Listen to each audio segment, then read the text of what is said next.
Bismillahirrahmanirrahim. In the name of Allah, the most gracious and the most merciful. Assalamu alaikum everyone. Welcome to my YouTube channel. अगर आप अभी तक आपने इस channel को subscribe नहीं किया तो काइंडली इस चैनल को सब्सक्राइब कर दें। साथ ही बेल के आइकन को प्रेस करना मत भूलिएगा ताकि जब भी मैं अपनी नई वीडियो अपलोड करूं आपको उसका नोटिफिकेशन मिलता रहे। इससे पहले हमने कंटेंट राइटिंग पे 3 लेक्चर्स कर चुके हैं। आज जो हमने टॉपिक कवर करना है that is effective content writing tips. ठीक है, कुछ टिप्स डिस्कस करने हैं आज के इस लेक्चर में जिनको फॉलो करते हुए आप अपने कंटेंट को बहुत ही अच्छी तरह से इफेक्टिवली राइट कर सकते हैं। टिप्स क्या हैं? सबसे पहले know your rich. Second, write a head-turning headline. Third, create a hook that grabs their attention. Fourth, do your research. 5, engage with your readers. 6, focus on a single purpose. 7, keep it simple. 8, write in a unique voice. 9, be passionate. 10, optimize digital content. 11, be helpful. And 12 and last, edit your work. So आज के इस lecture में 12 effective content writing tips discuss करने हैं और आपको मैं 100% guarantee के साथ कह सकती हूँ कि अगर आप इन टिप्स को फॉलो करके कंटेंट राइटिंग करेंगे तो आपका कंटेंट बहुत ही अच्छा होगा इंशाल्लाह। So without wasting time start करते हैं इनकी डिटेल। सबसे पहला पॉइंट है know your rich. As a content writer, it's important that you know your reach inside and out. This way, you will be able to produce content that is relevant and interesting to your target audience.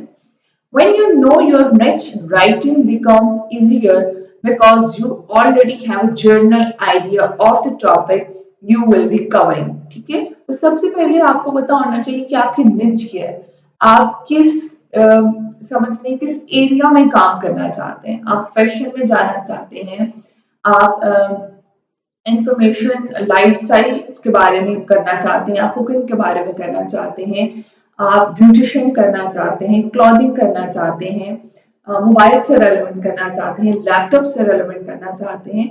सो सबसे पहले आपको अपना interest पता होना चाहिए कि आप किस निच में काम करना चाहते हैं, आपका एरिया ऑफ इंटरेस्ट क्या है। जब आपको पता चल जाएगा देन आपके लिए टॉपिक से रेलेवेंट इंफॉर्मेशन को गैदर करना इजी हो जाएगा। सो बीइंग कंटेंट राइटर सबसे पहला पॉइंट है कि आपने अपनी निच फाइनल करनी है कि आपने किस निच में काम करना है। नेक्स्ट है जी write a head turning headline. सबसे बहुत इफेक्टिव जो है पॉइंट है, इफेक्टिव टिप है कि आपने जब भी कंटेंट राइटिंग करनी है तो आपने उसकी जो हेडलाइन है, जो सबसे पहले आर्टिकल में टाइटल के बाद 2-3 लाइंस आप उसका समझ लें इंट्रो लिखते हैं, वही इतना इम्प्रेसिव होना चाहिए कि उस रीडर को यही लगे कि जिसको मैं जिस चीज के लिए मैं सर्च करना चाह रहा हूँ ये आर्टिकल मुझे उसका आंसर जरूर करेगा। The headline determines whether audience will read the rest of your work। तो उसकी इतनी इंपॉर्टेंस है कि वहां पे ही रीडर ने डिसाइड करना है कि क्या वो पूरा आर्टिकल रीड करे या ना करे। If the headline does not spark interest, stir an emotion, or make the reader want to learn more about the topic, you simply won't achieve the desired result with your content। तो अगर आप वहां पे उसको ऐसा interest show नहीं करते कि आपने जो है वो कोशिश की है और आपका आर्टिकल उसको उस क्वेश्चन का आंसर देगा, उसकी डिजायरेबिलिटी कंप्लीट करेगा जो वो देखना चाह रहा है, तो आप इंटरेस्ट लूज कर जाएंगे। आपने अपनी फर्स्ट की टाइटल के बाद 1-2-3 लाइंस के अंदर अंदर उसको इतना इंप्रेसिव बनाना है कि वो मजबूर हो जाए, उसे पता चल जाए कि यहाँ पे मुझे वो सब कुछ मिलेगा जिसके लिए मैं सर्च कर रहा हूँ। Third one, create a hook that grabs their attention. You have 3 seconds to keep readers hooked after the headline. The first sentence also plays a role in determining whether they read the rest of your content. As a result, it should capture the reader's attention and smoothly lead them into your first point. अब headline के बाद, intro के बाद आपने next heading जब start की तो समझने के उस हेडिंग के अंदर आपके पास 3 सेकेंड है कि आपने अपने रीडर का इंटरेस्ट डेवलप करना है कि वो आपका rest of the article read करे। तो आपने कौन सा ऐसा सेंटेंस ऐड करना है, कौन सी ऐसी वर्डिंग आपने यूज करनी है जिससे आपका रीडर जो है वो अट्रैक्ट रहे और कहे कि जी यही वो प्लेटफॉर्म है जहां से मुझे सब कुछ मिल सकता है, तो वो आपका पूरा आर्टिकल रीड करे। तो इसका मतलब है कि आपने सबसे पहले आपने अपनी निच डिफाइन की, देन आपने उसका इंट्रो 3 लाइन का बहुत इंप्रेसिव लिखा और इसके बाद आपने जब फर्स्ट हेडिंग स्टार्ट की तो उसके अंदर आपने एक लाइन या एक सेंटेंस ऐसा डालना है जो कि आपके रीडर की अटेंशन को यहीं पर फोकस रखे। Next heading, do your research.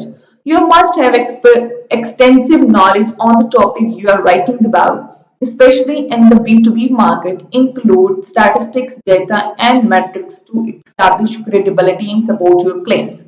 अब अगर आप B2B मार्केट में काम कर रहे हैं, बिजनेस टू बिजनेस में कर रहे हैं, आप बिजनेस प्रेजेंटेशंस बना रहे हैं, बिजनेस के आर्टिकल लिख रहे हैं, बिजनेस को प्रमोट करने के लिए आप जो है वो कंटेंट राइटिंग कर रहे हैं, तो आपने इतना नॉलेज उस टॉपिक के बारे में एक्सप्लेन करना है, उसके अंदर स्टैटिस्टिक्स ऐड करने हैं, उसके अंदर रिपोर्ट्स ऐड करनी है, ताकि अगर कोई दूसरा बिजनेसमैन उस आर्टिकल को, उस कंटेंट राइटिंग को रीड कर रहा है तो उसे पता चले कि वेल रिसर्च की गई है इस टॉपिक के बारे में और इसको बहुत ही ज्यादा अच्छे तरीके से एक्सप्लेन किया गया है। इसमें स्टैटिस्टिक्स भी हैं, इसमें जो है उसकी रिपोर्ट्स भी हैं, इसमें इमेजेस भी हैं, तो इससे आपके कंटेंट की क्रेडिबिलिटी इंक्रीज होगी। तो रिसर्च करके आपने अपने टॉपिक पे काम करना स्टार्ट करना है। Next, focus on a single purpose. Single purpose का मतलब है कि आपने अगर कोशिश करनी है कि आप जो भी आर्टिकल या जो भी कंटेंट राइटिंग करें उसमें एटलीस्ट आपका एक बेसिक, एक सिंगल पर्पस होना चाहिए और आपका टारगेट हो कि आपने एटलीस्ट इस पर्पस को पूरा करना है। ये नहीं करना कि एक ही आर्टिकल के अंदर आपके 5 जो है वो फोकस्ड हो कि जी मैंने 5 चीजें कवर करनी है, उस पांचों की आप कहें कि जी मैंने 5 कवर करने हैं पॉइंट्स, उन 5 पॉइंट्स की वजह से आप एक भी सिंगल पर्पस अचीव ना करें तो उन 5 पॉइंट्स का भी कोई फायदा नहीं। इसलिए आपने एक सिंगल पर्पस रखना और आपने उसको अच्छे से कवर करना है, उसके हर पर्सपेक्टिव को। You should identify at least one key message you would like to convey before you create your content. Keep this in mind when writing and tie your content back to the main point as much as possible. ठीक है, let's suppose अगर हम keyword पे काम कर रहे हैं, why does my dog eat grass, ठीक है, when excited। अब हमारा ग्रास तो एक कीवर्ड है लेकिन मेन पर्पस, सिंगल पर्पस है व्हेन एक्साइटेड। तो बेसिकली हमारा जो कंटेंट है वो एक्साइटेड से रेलेवेंट होना चाहिए कि एक डॉग ग्रास क्यों खाता है जब वो एक्साइटेड होता है। तो मेन पॉइंट हमारा, मेन फोकस है एक्साइटमेंट के ऊपर कि जब वो एक्साइटेड होता है तो वो ग्रास क्यों खाता है, उसके रीजंस क्या हैं, उसके बाद उसकी प्रिवेंशन मेथड क्या है और एट द एंड उसका कंक्लूजन क्या है कि जब वो एक्साइटेड होता है तो वो ग्रास क्यों खाता है। एक फोकस, एक सिंगल पर्पस पे आपने फोकस करना है और आपने उसको मैक्सिमम टारगेट करना है, उस पर्पस को जिसको आपने एक सिंगल फोकस्ड पर्पस बनाया है। Next one, keep it simple.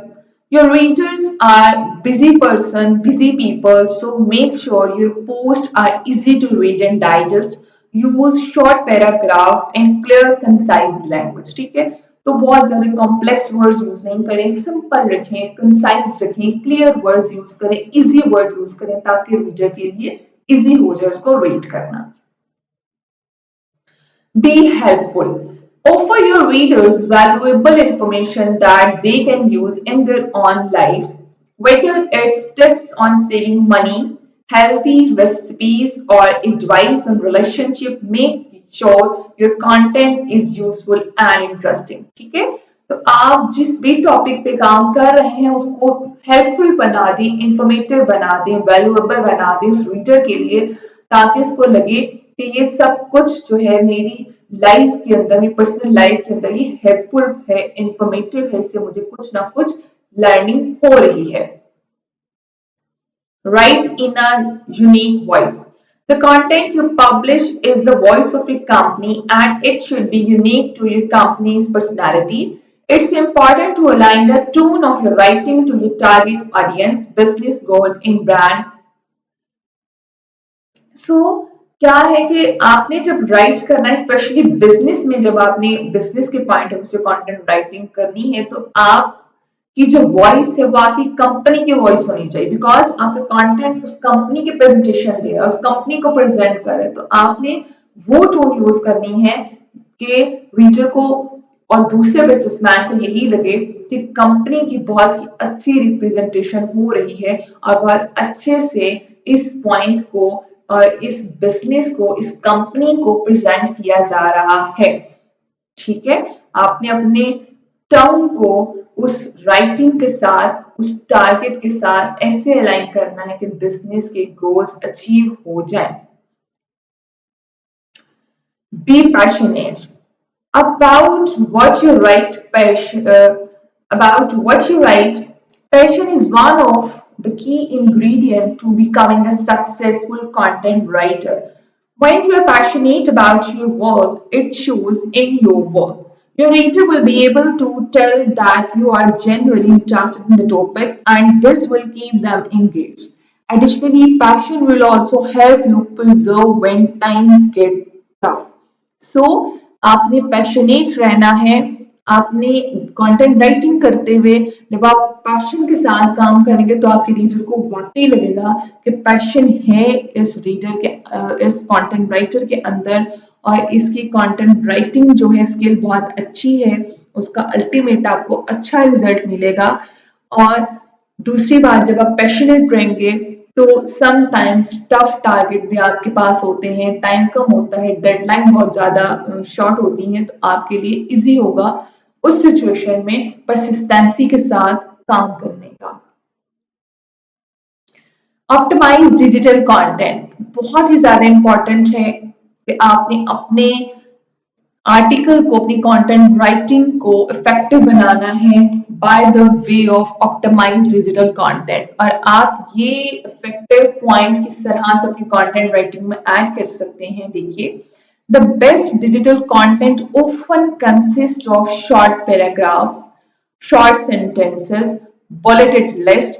Digital content should also be optimized for search engine SEO, best practices and the latest SEO content strategies। ठीक है, तो आपका आर्टिकल, आपकी कंटेंट राइटिंग जो है वो सर्च इंजन ऑप्टिमाइज होनी चाहिए। और वो कैसे होगी, जब आप अपने आर्टिकल को इतना इफेक्टिवली प्रेजेंट करेंगे कि शॉर्ट उसके पैराग्राफ होंगे, सेंटेंसेस आपके कॉम्प्लेक्स नहीं होंगे, शॉर्ट आपके सेंटेंसेस होंगे, बुलेट्स आपने लगाए होंगे, इमेजेस आपकी होंगी, H1 होगा, H2 होगा, ठीक है, हेडिंग्स आपकी होंगी, प्रॉपर आप उसको इंटरनल एक्सटर्नल लिंकिंग करेंगे। ये सब कुछ जो मैं वर्बली आपको बता रही हूँ, आगे जाके प्रैक्टिकली मैं 3-4 आर्टिकल लिख के आपको समझाऊंगी, बताऊंगी प्रैक्टिकली इंट्रो का क्या मतलब है, और इंटरनल लिंक, एक्सटर्नल लिंक क्या होते हैं, बुलेट्स कहाँ पे लगाने हैं, हमारी हेडिंग्स कहाँ पे आएंगी, कंक्लूजन किस तरह से हम लिखते हैं, और हमारी पिक्चर्स कैसे लगेंगी ताकि हमारा कंटेंट ज्यादा इफेक्टिव लगे। ठीक है, ये सारी चीजें आपकी एसईओ रैंकिंग इंक्रीज करती हैं, सर्च इंजन ऑप्टिमाइज कर देती हैं। ये सारी चीजें कलेक्टिवली जब आप इस तरह से ये टिप्स फॉलो करके अपनी कंटेंट राइटिंग करते हैं। Next is engage with your readers. Encourage comments and feedback from your readers by ending each post with a question or inviting them to share their own experiences. ये बहुत ही ज्यादा important एक tip है आपकी content writing को effective बनाने के लिए, कि आप जब भी अपना आर्टिकल लिखें या ब्लॉग पोस्टिंग कर रहे हैं या ई बुक है, whatever you are writing, आपने एट द एंड उनको एक अपॉर्चुनिटी देनी है फीडबैक देने की या क्वेश्चन आंसर्स करने की। इससे आपको आप और आपका रीडर एक दूसरे के साथ इन टच रहेगा, सबसे पहला बेनिफिट। दूसरी बात, रीडर को पता होगा कि मेरा जो कंटेंट राइटर है जिसने कंटेंट लिखा है उसको मैं अगर फीडबैक देता हूँ तो मेरा फीडबैक वो पढ़ेगा और इस चीज को नेक्स्ट टाइम के लिए अगर मैं कोई उसको एडवाइस देता हूँ, एक्सपीरियंस शेयर करता हूँ तो नेक्स्ट टाइम इस चीज को कवर करेगा, तो वो आपकी नेक्स्ट कंटेंट राइटिंग में भी आपके साथ इन टच रहेगा। Last one, edit your work. जब सारा कुछ आपने कर लिया, आपने इन टिप्स को फॉलो किया कि आपने अपनी निच आइडेंटिफाई की, ठीक है, देन आपने अच्छी रिसर्च की, आपने उसका इंट्रो अच्छा लिखा, आपने इसके बाद उसका जो इंट्रो के बाद मेन हेडिंग आती है आपने उसमें अपने रीडर को अच्छी तरह से अट्रैक्ट किया, देन आपने हेल्पफुल रखा, इंफॉर्मेशन को कंसाइज रखा, प्रिसाइज रखा, आपने आप पैशनेट रहे, बीइंग कंटेंट राइटिंग करते हुए पैशनेट रहे हैं आप। उसके बाद आपने वो सिंगल पर्पस के ऊपर आपने फोकस रखा कि जी मैंने इस चीज को कवर करना है और इसी पॉइंट पे मैंने स्टक रहना है, कोशिश करनी है कि मैं इस चीज को आंसर करूं। देन आप अपने रीडर के साथ, अपने जो ऑडियंस है उसके साथ आप इंगेज रहे। तो सब कुछ जब आपने अच्छी तरह से इन टिप्स को फॉलो करते हुए कंटेंट राइटिंग की, तो एट द एंड आपने करना है कि आपने जो कंटेंट लिखा हुआ है आपने उसको पब्लिश करने से पहले एडिट जरूर करना है, उसको रिव्यू करना है, उसमें ग्रामर की अगर मिस्टेक्स हैं, सेंटेंसेस की मिस्टेक्स हैं, कहीं आपने इंटरनल एक्सटर्नल लिंक्स नहीं लगाए तो सारा आपने प्रूफ रीड करना है और आपने उस कंटेंट को अच्छे से एडिट करके देन पब्लिश करना है।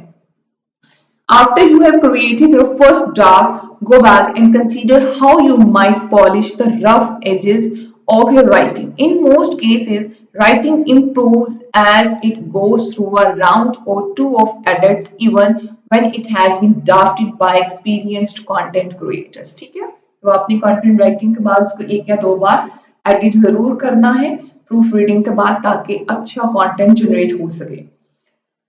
ये थे जी 12 इफेक्टिव कंटेंट राइटिंग टिप्स जिनको अगर आप फॉलो करते हैं तो डेफिनेटली 100% आप एक अच्छा कंटेंट लिख सकते हैं जो कि आपके रीडर के लिए बहुत ही बेनिफिटेड होगा और अल्टीमेटली उसका रिजल्ट ये होगा कि आपके भी ऑर्डर्स इंक्रीज होंगे, आपकी कंटेंट राइटिंग की डिमांड हाई हो जाएगी। Thank you so much for your precious time जो आपने आज इस लेक्चर को दिया। लास्टली एक रिक्वेस्ट है कि काइंडली इस चैनल को सब्सक्राइब करना मत भूलिएगा और इंशाल्लाह नेक्स्ट लेक्चर में फिर एक अच्छे से टॉपिक के साथ मुलाकात होगी। तब तक के लिए अपना बहुत ज्यादा ख्याल रखिएगा।